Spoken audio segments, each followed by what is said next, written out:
As my semester was coming to an end, it inevitably meant one thing.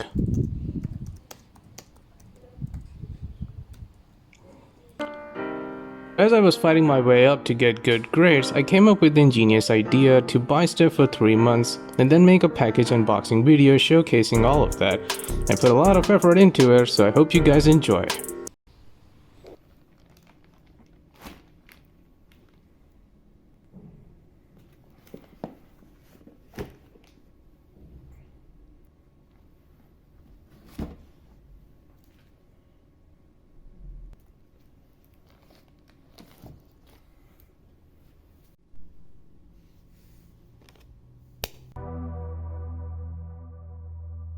So the first game we got over here is Ratchet & Clank Trilogy, also called Ratchet & Clank Collection in US and Ratchet & Clank 1+2+3 in Japan. This is one of a kind. I got it from Amazon UK and this is one of the hardest, most rarest PS3 games out there. It's pretty expensive and pretty hard to get, but thanks to Christmas I got a sale. It includes the first 3 Ratchet & Clank PS2 games, 1, Up Your Arsenal, and Going Commando or Ratchet & Clank 1, 2, or 3. And so we're going to open this, and I've been hunting this game for 3 years. Insomniac made it for Ratchet & Clank's 10th anniversary, and yeah, I mean, it's a pretty fun game. I'm not a huge fan of the main menu as it's like advertising Ratchet & Clank all for one, but nonetheless, I guess it's a good collection. Unfortunately, it doesn't come with any bonus stuff like a behind-the-scenes documentary or, you know, any Ratchet & Clank Deadlock HD. It's just the first 3 games in HD, so considering how the price value does really seem a bit unfair. And nonetheless, I guess it's fun. This is the first Ratchet & Clank game, and I really love how Ratchet's expressions are, how he's as a character. I kind of like the physics, the overall feel. You know, Insomniac really stepped up their game from Spyro when they were making it back in the PlayStation 1 days. So you can really see that they have improved a lot. And when you really jump to the sequel, Ratchet & Clank Up Your Arsenal or Ratchet & Clank 2, you can really see that they've improved some of the stuff that was not done right in the first game. And yeah, coming alongside with the Jak and Daxter games or Sly Cooper, Ratchet sure has lived a long life. He and his buddy Clank have been pretty much on every PlayStation platform. And their adventures are really great. I don't think Ratchet & Clank's ever dying. You know, even worst case scenario, it's gonna reboot it. And this is one of the most fan favorite franchise ever, especially Ratchet & Clank Going Commando. One of my friends loves it. He considers it as one of the best games he ever played. And he should definitely try Deadlock because it's like the third game on the drugs, you know, Ratchet & Clank Going Commando. But yeah, I really feel like it's a fun game. It has its charm. It's fun. You take out the disc. We have the inner artwork, and just look at that. I mean, it's great. You know, it's great.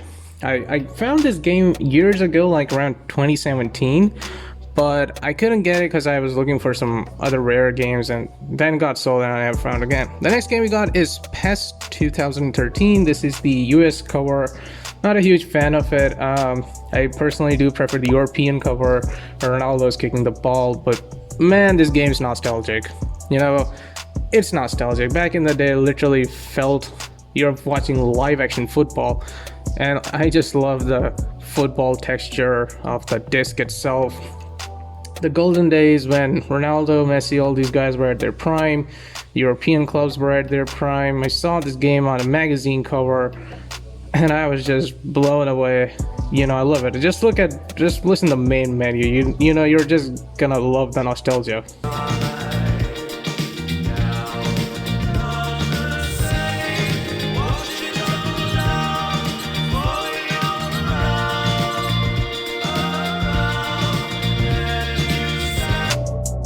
So yeah, I guess it's a great game and good to see the classic rivalry back. Yeah, the character models do feel a bit old. You know, the game does feel aged. It's more than a decade old game. But these were the glory days of PES. You know, PES versus FIFA was a topic among the gaming football community. And yeah, FIFA lived, PES died.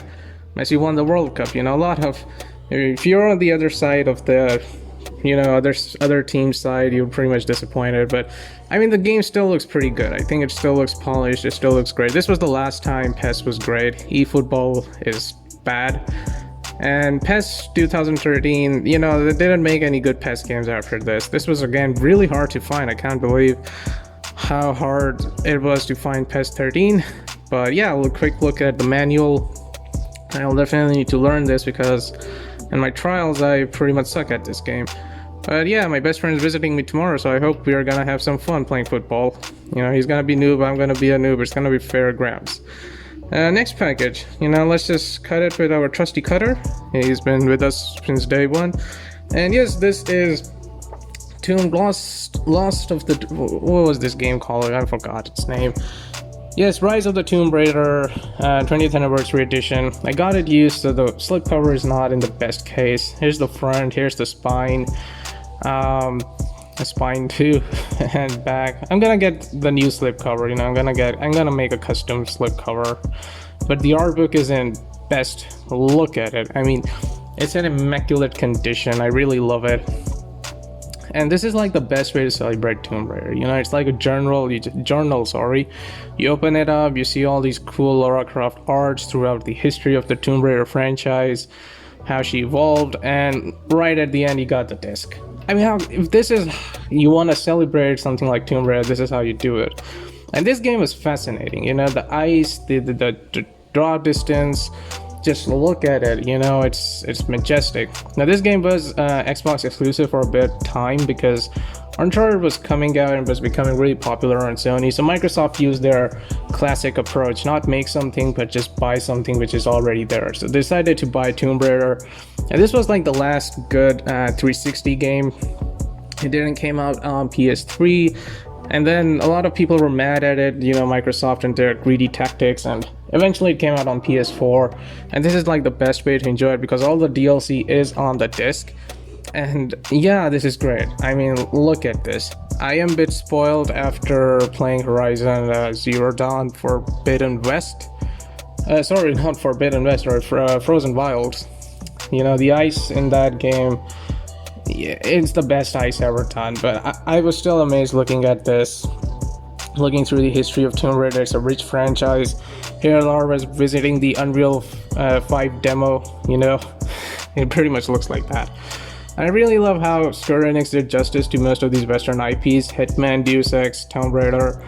Unfortunately, these Western IPs didn't make as much as Square wanted them to make, so they did sell these off, but they're still a pretty good part of their history. They did a lot of justice to these, a good way to modernize and keep what the original did best. PlayStation gave birth to Tomb Raider. Tomb Raider wasn't possible if it wasn't for the PlayStation, the first one. So, yeah, I might sound a bit biased, but facts are facts. Next, we got Time Crisis, Rising Storm. These are 3 arcade games bundled. This is a PlayStation exclusive. You got Time Crisis, Rising Storm, you got Time Crisis 4, and you got Dead Sea Pirates. You need PlayStation Move to play it, and this was fun. I was not expecting these arcade games to be this good. When I was playing them, I was really amazed. Here's the spine, here's the front, we saw the back. We open it, we get a good manual. I love manuals. Yeah, you need PlayStation Move, good advertising. But you really don't need to learn it. I mean, you just need to calibrate the motion controller and you're set to go. It's easy, it's fun, it's fast-paced. Look at the details on that puddle. And yeah, these are those arcade games. A bunch of guys are coming at your face, shoot them.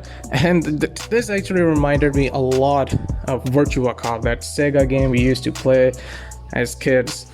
I really love the physics in this game, how the environment is destroyed. Time Crisis 4 is great. It came out on PS3 before. I really don't know if that's the arcade version or some console exclusive version, but I really like the arcade versions and whatnot. I think Time Crisis 5 exists, but it's in arcades somewhere in Japan. I don't know. I'm not into Time Crisis series, but I definitely had a lot of fun playing these games, and definitely I think it's so far most addicting PlayStation Move game I currently own. Dead Sea Pirates is more like Uncharted with a mix of House of the Dead. And that's not in a negative sense. It's pretty fun, you know, it's great.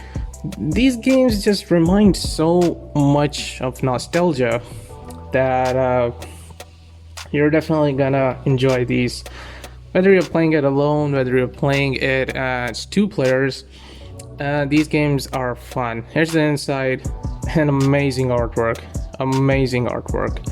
Yeah, definitely investing a lot of time into it.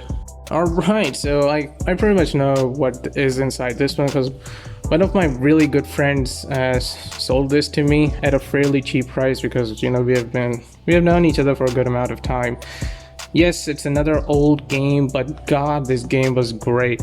Wrestling reboots itself after every decade or so with their wrestling games, and the SmackDown versus Raw games were great, but they were getting old. You know, wrestling needed to rebrand itself, and the 2K12 was so huge, you know, it was such a huge jump after SmackDown vs. Raw 2011. And it still looks great. Back in the day, it felt like you're watching live action wrestling. It didn't really look like a game. But even, I mean, this game is so old. It's 11 years old, and look at it. It's almost 12 years old, and it looks fantastic. It looks amazing, you know, the classic rivalry. Good old days of wrestling. Unfortunately, here's the back. Not unfortunately, here's the back, here's the spine. But unfortunately, the 2K games really lost their charm after 2K13 or 2K13, 2K15. Like, the 2K franchise is more than dead. I mean, wrestling is dead in general. You know, WWE is dead. But yeah, I mean, the 2K games are dead, and I really love how it all started. And next package is not a video game, but one of a kind. It's a book and guide, Shonen Jump guide of making manga. The art of the making mangas is just something that intrigues me a lot. And here's the front, here's the back. I know who these characters are, you know who these characters are, we're not gonna name it. This book also has One Piece panels, some of the One Piece manga's upcoming panels or something. This book's almost quite old, so I guess those panels are already out. Here there are different interviews from different manga artists, their opinions, the bold letters are the questions, and then the answers. And here are some panels where the author is actually improving his art, because this book is actually like a story. There's this fictional manga artist who writes amazing manga. His helpers are inspired, so they ask him how he do it. So he tells them a story on how he did it and goes on how he improves.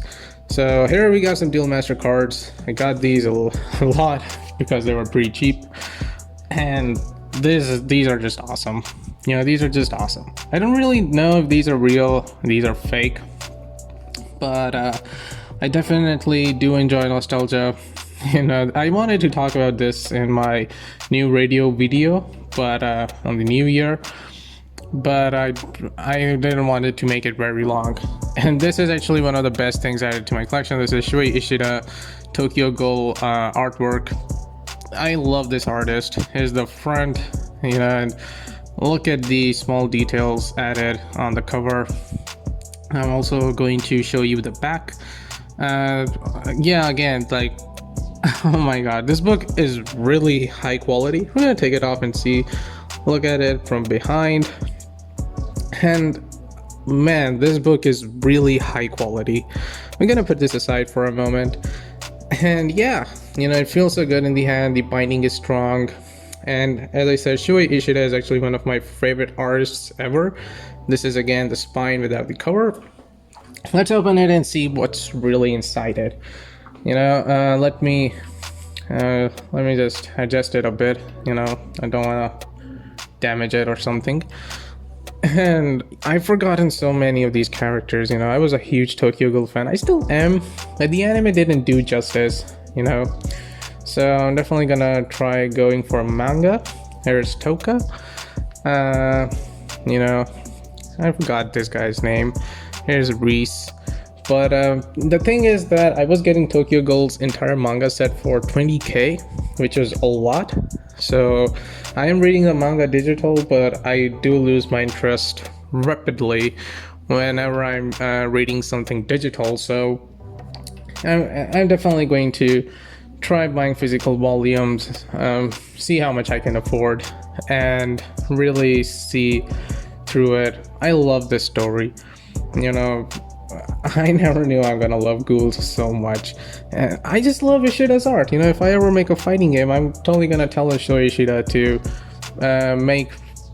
design the characters. You know, I really love his artistic sense. You know, so I'm gonna put this right here and see what we have, and let me show you this. Oh yeah, so these are actually a lot of cards. These are Pokemon Sword and Shield Brilliant Stars, and this is the blue one. I recently bought the Charizard one, and I got this for 50% off. You know, the Charizard one, I got it was around 1k, and I bargained it for like 800 rupees, and this one literally started from 400 from a different seller.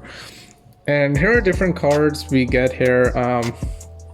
You can see that there are a lot of repeating cards actually from the previous pack, but yeah, I mean, you know, it's a good childhood memory, a part of childhood. I actually bargained it and got it around 350, but here's the booster pack or something, you know, the extra card pack you get. I'm not gonna tear it off accidentally like I did last time. You know, my friend was pissed off. Actually, I did show these cards to my best friend. He's into cards and whatnot, and he inspected them and he said, oh yeah, these are original. So there's that. I don't know. Here's the special one, here's the shiny one, then some are upside down. Gonna take a quick look at them, you know, see what's there, what's not there. And yeah, amazing, like I mean, amazing in a sense that, you know, when I was growing up, I pretty much lost the entire collection, and getting this for a good price is great. Of course, Pokemon card collecting is expensive. Here's another one. I'm not gonna open it because I've already done that, but I bought this alongside. I thought this was Grow Wild, but then I looked at it and I was like, oh, this isn't Grow Wild. But I got all three of them right now. I got the 3 Brilliant Stars boxes. Here's a few more Duel Masters. I'm gonna open one of them and show you. And this is actually when I bought this from the guy who sold me the Duel Master decks last time. I just woke up early in the morning. The guy called me and said, hey, I got a bunch of Duel Masters. You interested? And I was like, oh sure, send me some videos. And he sent me pictures, and I was blown away. Look at these 2 tin boxes, and I got not 1, not 2, but I literally got 3 of the big tin boxes. And these were so expensive online, but this guy was selling them dirt cheap. So dirt cheap. These were like literally 300-400 rupees. And on eBay, they don't go more or less than, I don't know, $150, $200. I was amazed at how cheap he was selling. And these are brand new. Yeah, like the tins are not in the best shape, but they're good. But the cards are completely brand new. And I just bought it. I was like, yeah, man, it would be stupid not to get it. I was actually gonna go buy Duel Masters from Bangladesh because the Draws there was selling them. And when I saw this, I was like, yeah, this is the best deal I can get. And oh my god, yeah, so I basically got Bloodshot Dragon. This card is super rare. You know, I never could get this as a kid. My friend's brother had it. He didn't trade it because he only had one, and this card was super rare. And when it came out, I was like, okay, yeah, my Duel Master collection is complete. Not gonna go more Duel Masters. I'm not gonna open all the tin boxes, but here's the second one. You can look around and see. And I'm gonna open the big tin because we really want to see what's inside. It really, you know, what really packs into it. And they actually got some stuff printed beneath it. Okay, so that's interesting. I'm gonna open it up and oh my god. Okay, so the first thing we got, I'm gonna really open the cards. I think this includes like the 9 shining cards, if according to the description or something. We're definitely gonna see what shining cards we get. And yeah, I'm not gonna name these monsters. I've completely forgotten most of these. I do remember some of these, but and that's my case with Pokemon Duel Masters. Pretty much Yu-Gi-Oh! I've forgotten so much about Yu-Gi-Oh!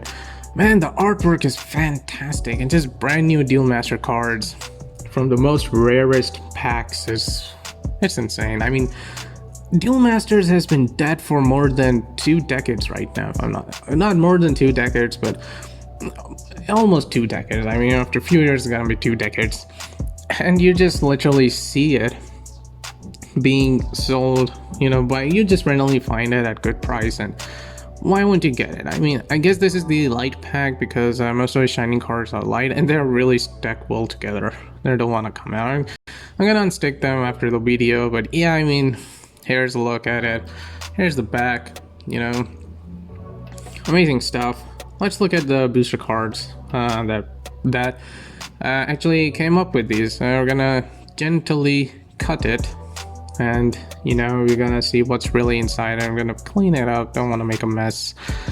And yep, a lot of cards. I think that this includes one shiny card, definitely one shiny card, and it's great. I mean, I'm just so excited right now. Like, I really can scream with the rooftop right now. Just blow the rooftop of my room right now. And this is the second booster pack. Just gonna have a really quick look at it, because if I open everything up, this video is gonna take an entire day.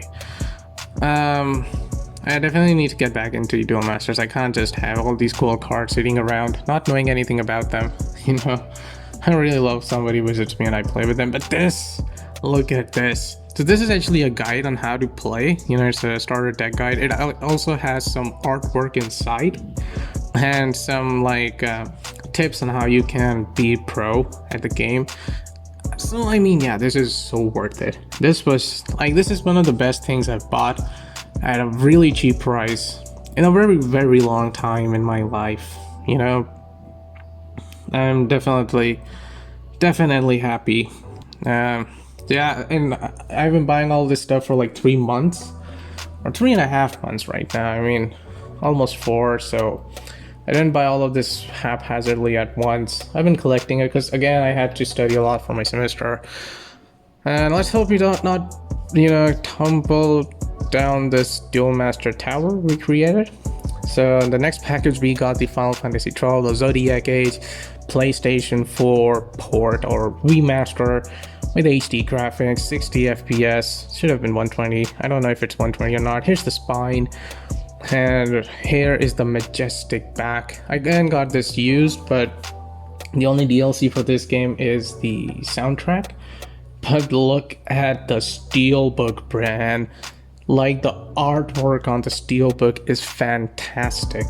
It is so great, and I just love the setting of Final Fantasy. The majestic world, the each game telling a different story. I'm really into it. One of my teachers right now loves this game. He spent most of his time on PlayStation 2 playing it, so he was definitely excited. And I told him I got this, and who doesn't love Final Fantasy? And this one really felt sort of like Dark Souls to me for some reason. I don't know. It felt. There's the spine of the Steelbook. And here's a close look at the gorgeous artwork. I don't think the artwork for the remasters are done by the original artists. Square pretty much, I guess, gives this task to the new artists. But when we open the Steelbook, we have the game disc. And you also have the code for the soundtrack. One thing that I'm not a huge fan of this game is the combat, because I love the fact that it's an RPG game where you can move around. But oh yes, the work inside the Steelbook, yeah, it's great. But when it comes to really combat, my complaints are that it's not snappy. It doesn't work the way you expect it to work. You have to be really precise to really attack on somebody's face. But this package right now is the most exciting thing I've bought ever in my collection. The Monster Hunter Iceborne Master Edition Steelbook from Flashback Games, one of the best retro sellers ever, and modern as well. Here's the front, there's the back. I'm gonna slide the icy Steelbook. Oh my god. This is the most high quality and best Steelbook I have ever had. Look at this. Just look at this. It is fantastic. And fun fact, this game is actually running on the MT framework, which is Capcom's engine they used for 7th generation games. Devil May Cry, Lost Planet franchise, Dragon's Dogma. I think even Remember Me is made on it. So it's an old engine. The game isn't super technically impressive. As you can see, I can literally walk through leaves, and I can even walk through stools and some rocks. But I mean, the game is still pretty impressive. It is a spine of the Steelbook. But oh my god, the artwork is so amazing. But the thing is that compared to RE Engine, it's of course not super advanced. As you open the Steelbook, you don't really have much inside, just some papers. I just wish Steelbooks would get manuals. At least Steelbooks should get manuals. You know, I know manuals are dead and whatnot. When we take out the disc, we see gorgeous artwork of some huts, and yeah, I'm definitely invested into it. I'm gonna explore this game. I think it still looks pretty good for an engine that is as old as like 2006. This game looks pretty darn good. I think this literally utilizes the maximum capacity of the MT framework. But yeah, Monster Hunter Rise and the Monster Hunter and Sunrise expansion, you know, they're actually made on the RE engine, and they're coming to PS5, and I'm really excited to see what they have. I'm gonna put this inside. Oh, I think I'm putting it the opposite side. Oh, okay, no, I was putting it right, my bad. But yeah, I mean, the game looks gorgeous. The massive scale and the details on the monsters, you know, that's what counts. And it's Capcom's best-selling game ever. So you're not wasting money when you're really getting a brand new copy. Next, we got 3 games. This is from one of my new friends, Oi Geek Show. He runs a YouTube channel as well, and he was selling really gem PS3 games. I wish I could buy most of them, that they were already sold. He sold these to me for cheap price because collector to collector, he could understand that, yeah, but we got Midnight Club Los Angeles, the complete edition, with the Mitsubishi on the front cover, and on the back we got some game screenshots, information, and this game is fantastic. It's beautiful. It's the first Rockstar game made on their Rage engine, which was later used for games like Grand Theft Auto 4, Grand Theft Auto 5, and I believe even Red Dead 1 and 2. And Rage engine is fantastic. When people saw this, it was amazing, and this game was like a true Need for Speed rival. Here's the spine. I didn't got into Midnight Club games. As a kid, I did play the third one. When you open it, there's no manual, but I do know a guy who prints video game manuals, so I'm gonna get this manual printed and, you know, get it out there. And unlike the Grand Theft Auto games, you don't have fake cars, you have real cars, so your cars can't be destroyed because, again, you have to go by the rules, you have to play by the rules. But I really love how snappy the game menu is, the way you zoom out. It shows you the map, the way you zoom in, how quick and snappy it is, no frame drops, no nothing. Amazing, you know, and the amount of customization details in this game are just fantastic. Next we have is One Piece Pirate Warriors 3 Steelbook. This does not come separately, it actually comes as a bundle, as a collectible steelbook with one of the bundles for Pirate Warriors 3. It's pretty much empty, but he got it with the disc inside. And here's Doflamingo on the back. It's made by Koei Tecmo, published by Bandai Namco. And just seeing Luffy, Sabo, and Ace together is a great feeling. Now the steelbook doesn't have a spine because it's a really cheap quality steelbook, unfortunately, and it's broken from one of its bottom hinges are broken. So he told me this, and it was sold for pretty cheap price. And the steelbook doesn't come with manual, so it's broken. You have to be really careful with it. But I'm gonna try printing its manual and whatnot. And I love One Piece. It's the best fictional story I've ever seen. But my unfortunate thing is that One Piece doesn't get really good games. And Pirate Warriors 3 is kind of disappointing for me because it came out on PS4 as well. The first Pirate Warriors game really intrigued me. Never got into the second one. Never even played the first one. This is actually the first one I'm playing. But this really doesn't look that good. I mean, visually I'm not impressed how this game looks, but yeah, you can select a bunch of characters, unlock them. It's kind of like those Sengoku Basara Dynasty Warrior type of games where you beat the crap out of a lot of people with a badass fashion. You know, there's the jet pistol or whatever. I forgot. One Piece has been on hold for a good amount of time. I'm actually waiting for Wano arc to finish. But yeah, it's a great grab. I finally have steelbooks on PS3. Next, we got Star Wars Force Unleashed Ultimate Sith Edition. Not gonna try removing the stickers because I don't want to damage the steelbook. This steelbook is kind of easily available. Here's the spine, and this is one of the PS3's old steelbooks, you know. Yeah, stickers, but yeah, this looks great, and all the DLC is on disc, so that's a pretty huge thing, you know. This is the time when it used to come as downloadable expiry codes, and I really love the presentation and the way lightning's going, the way Darth Vader escape physics are, the way he walks, and it's technically so great. You can pretty much, you know, like get in contact with plants or almost all objects in the game. I really love the physics. Yes, it does look aged, but and Disney considers it non-canon, but who takes Disney's Star Wars seriously anyways? And the game is great.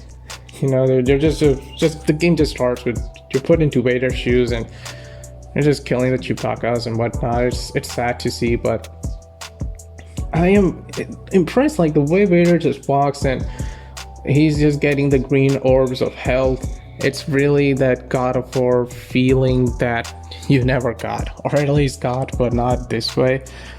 And I just love how Vader interacts with all the objects, and you can even use the Force to like throw away rocks, destroy trees. It's fantastic. I mean, this is so impressive that definitely gonna try this and Force Unleashed too. And I mean, you're just pressing buttons and you pretty much see how powerful Vader is. You know, it's so fantastic. The draw distance, the visuals, I mean, just looking at this game, you can pretty much see that, yeah, when it came out, it's understandable how people were really, really blown away by this game. Beautiful. You know, I don't really have words to express how cool this game is. I'm gonna take off the manual, and here's the artwork of the main character, yeah, or the main villain. I haven't really played it through, but this is Soul Calibur 4 advertisement. I already owed this game. If you play Soul Calibur 4 on PS3, you can play actually as Darth Vader and the guy on the cover, the one with this guy. But if you buy it on 360, you play as Yoda. I really loved console exclusive guest characters, but now the fighting community is so much into balancing that we no longer get that. And look at this. The artwork is gorgeous, it's beautiful. Yeah, I mean, getting this, and I am just impressed. I mean, especially Vader's cape physics, and you know, just throwing force here and there randomly. Yeah, it is fantastic. You know, you feel so powerful, you feel so invincible at the same time. This is really, really impressive. I'm gonna put the disc back in. We're gonna put the manual back in. I'm gonna read the manual. I really love old manuals, a lot of pages. And gently close this, and these are the 3 games, but finally we have the last thing for our package unboxing 3. I don't think anybody saw this coming. I did tease it to one of my best friends. I have actually gotten an omnibus volume of my second most favorite story ever told in the world of anime. Yes, ladies and gentlemen, I am talking about Noragami. This is Noragami Omnibus Volume 1. Includes the mangas volumes 1, 2, and 3. I guess this is, it has like around 17 to 27 chapters. And I love Noragami. It's a crime we're not getting season 3, we're not getting season 4.